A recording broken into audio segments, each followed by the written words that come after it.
నమస్తే. ఈరోజు నేను భద్రాచలం గురుకుల పాఠశాల దగ్గరికి వచ్చా. మీ రైతు బిడ్డ ముద్దు బిడ్డ పాపకి ఎగ్జామ్ తీసుకొని వచ్చా. అయితే పిల్లల భవిష్యత్తు మొత్తం కూడా చదువు మీద ఆధారపడింది. ఈ 10వ తరగతి పరీక్షలే ప్రధానమైనవి. ఇప్పటి నుంచే మొదటి మెట్టు వేస్తున్నారు కాబట్టి ఇంకా ఉన్నత చదువులకి ముందు భయపడొద్దు, ఆందోళన చెందొద్దు. మనకి ఏం తెలిసినాయో అవి మొత్తం మంచి ప్రశాంతంగా రాయండి. పరీక్షను మార్కులు ఎక్కువ వస్తాయి తక్కువ వస్తాయి అనేది ముందే భయపడొద్దు. పేపర్ కష్టంగా ఉంది తేలిగ్గా ఉందని భయపడొద్దు. వచ్చిన కాడికి ప్రశాంతంగా పరీక్షలు రాయండి. పాస్ అయ్యేది ఫెయిల్ అయ్యేది అంతా దైవాధీనం.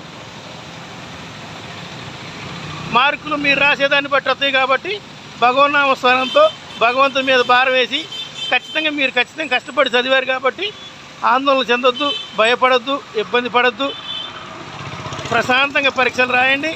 అలాగే 2-3 పెన్నులు పట్టుకొని పోండి, స్కేళ్ళు, రబ్బర్లు అన్నీ పట్టుకొని పోండి. ఎందుకంటే మళ్ళీ తీరా పరీక్ష కేంద్రంలోకి పోయినాక ఏది ఒక్కటి తక్కువైనా కానీ మనం ఇబ్బంది పడాల్సి వచ్చింది. కాబట్టి ముందు జాగ్రత్తగా 2-3 పెన్నులు, స్కేళ్ళు, పెన్సిళ్ళు, రబ్బర్లు అన్నీ పట్టుకొని పోండి. ఒక మంచినీళ్ళ బాటిల్ కూడా తీసుకొని పోండి, దగ్గరలో ఉంచుకోండి.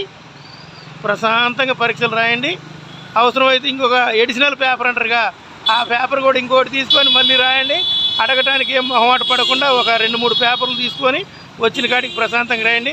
ఖచ్చితంగా మీరందరూ పాస్ అవుతారని ఆ భగవంతుని కోరుకుంటూ ఖచ్చితంగా లైక్ చేయండి, షేర్ చేయండి, సబ్స్క్రైబ్ చేయండి. మీ రైతు బిడ్డ. జై శ్రీరామ్.